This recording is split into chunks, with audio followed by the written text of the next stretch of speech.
rules were passed. No girl under 18 could be taken outside the village without parental council approval. A mother's vigil was formed to monitor strange activities in the village at night. Boys were enrolled into farming and carpentry training programs with stipends. A shrine was restored, not for worship, but for remembrance. A place where girls could come and write their stories anonymously. But despite the progress, Adaobi knew the war was far from over. One night, a text message buzzed her phone. "We are not done. The snake that dies without biting will return with venom." She looked around the dark room and slowly closed the window. The message Adaobi received that night wouldn't leave her mind. The snake that dies without biting will return with venom. But where would the next bite come from? The next morning, as Adaobi stepped out to sweep the compound, she saw a strange sight, her uncle, Uncle Kelechi, coming out of the bush path behind their house. His eyes darted left and right, and he carried a small nylon bag. He didn't expect to meet her face to face. "No. Adaobi, you woke up early, oh," he said with a forced smile. "Yes, uncle. What are you doing behind the house?" He coughed, scratched his head, and gave a clumsy excuse. Just easing myself. I drank too much akamu last night." But Adaobi knew something wasn't right.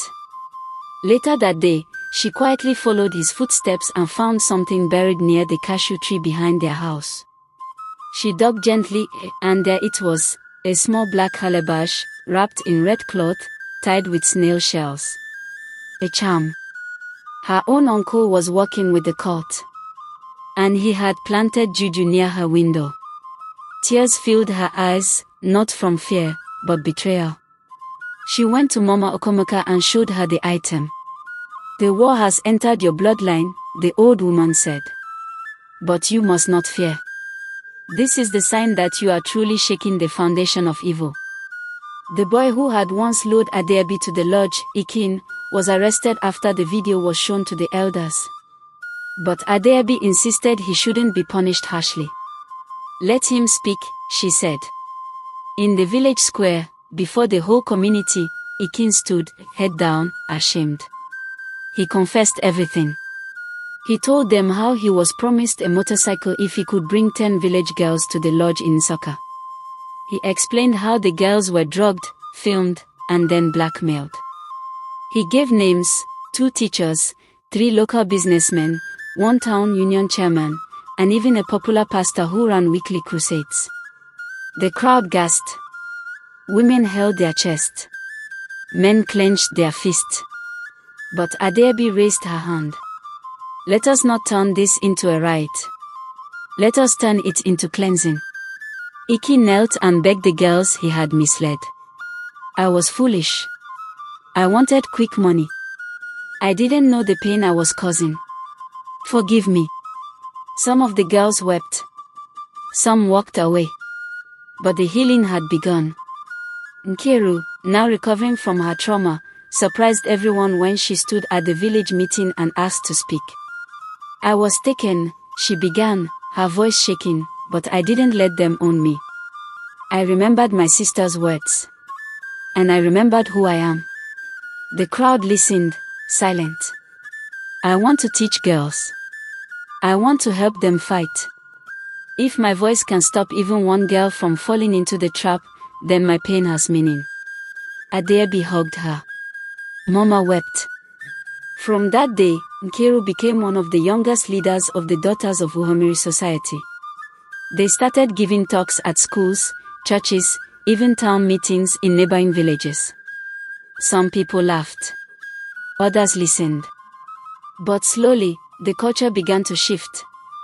Chief Okonkwo, one of the richest men in Umueleke, was known for sponsoring youth events and spraying money at festivals. But Adaobi had always suspected his hands were dirty. During one of their community sensitization events at the town hall, a brave young girl named Oma stood up and said, "Chief Okonkwo gave me iPhone.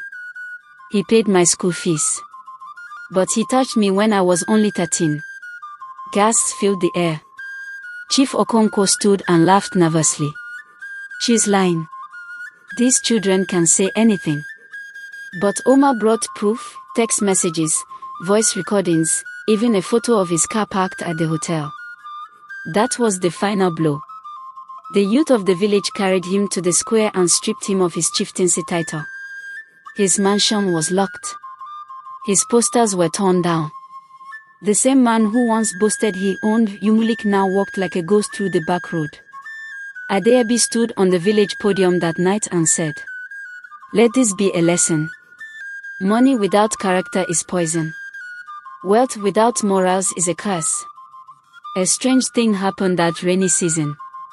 Several girls who had disappeared in the past, some believed dead, started returning. Ifeoma, missing for 2 years, was found begging in Onitsha, her face tired, her body weak. Chizim, who had left with a rich uncle, was rescued by a women's NGO in Owerri. They all told similar stories: drugs, abuse, lies, fear. Adaobi and her team took them in, gave them food, prayed with them, and gave them hope again. A new home was opened at the edge of the village, a house of healing. It became a refuge, a place of comfort, a place where the ghost girls could become warriors again. But danger still lurked. One night, while Adaobi prayed alone in the healing house, she heard a voice behind her. "You've caused us enough trouble, Adaobi. This ends tonight." She turned and saw a masked figure, holding something sharp, stepping into the candlelight. Adaobi froze as the masked figure stepped forward. "Who are you?" she whispered, her voice steady despite her racing heart. The intruder said nothing. He raised the weapon until a voice shouted from outside, "Leave her alone." It was Nkiru, holding a torchlight and screaming. Behind her were members of the village youth watch and 2 elderly hunters. The masked figure tried to run but was caught. When they unmasked him, everyone gasped. It was Obinna, Adaobi's cousin, the one she had trusted. "I was paid," he cried.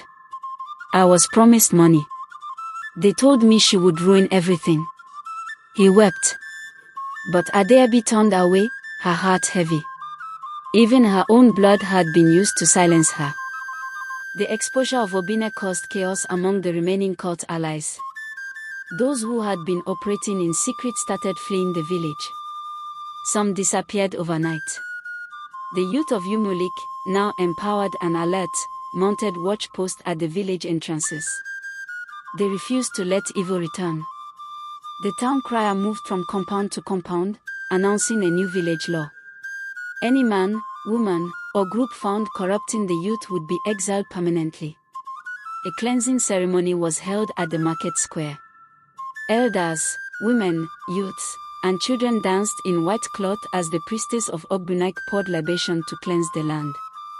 The state government heard about the transformation in Umueleke. Adaobi was invited to Enugu, where she was awarded a Daughter of Dignity by the Women's Development Council. She stood on the podium and said, "I did not do this alone. I had a sister who believed in me, a mother who cried with me, a village that woke up from sleep, and ghost girls who refused to stay ghost." The crowd stood and clapped. But Adaobi returned to Umueleke quietly. She didn't care for awards. Her heart was still with the girls who hadn't come home yet. One evening, while cleaning the old library at the school, Nkiru discovered a dusty, hidden book. Inside were names, dates, and symbols. It was a record of every girl taken, every payment made, and the agents involved. The book was given to Adaobi, who took it straight to the new village council. As the names were read out, the entire village trembled. Some of those named were men people still respected. A few were even women. Adaobi said, "Justice must be complete. Not half. Not selective. The truth must burn through every corner." Some were arrested. Some confessed. Others ran and never returned. A new festival was created in Umueleke. Aya Imu Eda, the Daughters' Day Festival, a yearly event to celebrate young women, teach values, and honor survivors. Girls from across Igbo land came to dance, sing, tell their stories, and be empowered. Even mothers from other villages brought their daughters to be blessed.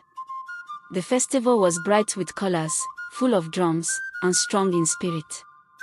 It replaced the old shame with pride. That year, no girl in Umueleke was taken to the city without village approval. That year, no girl went missing. That year, for the first time in a long time, the people danced with joy, not regret.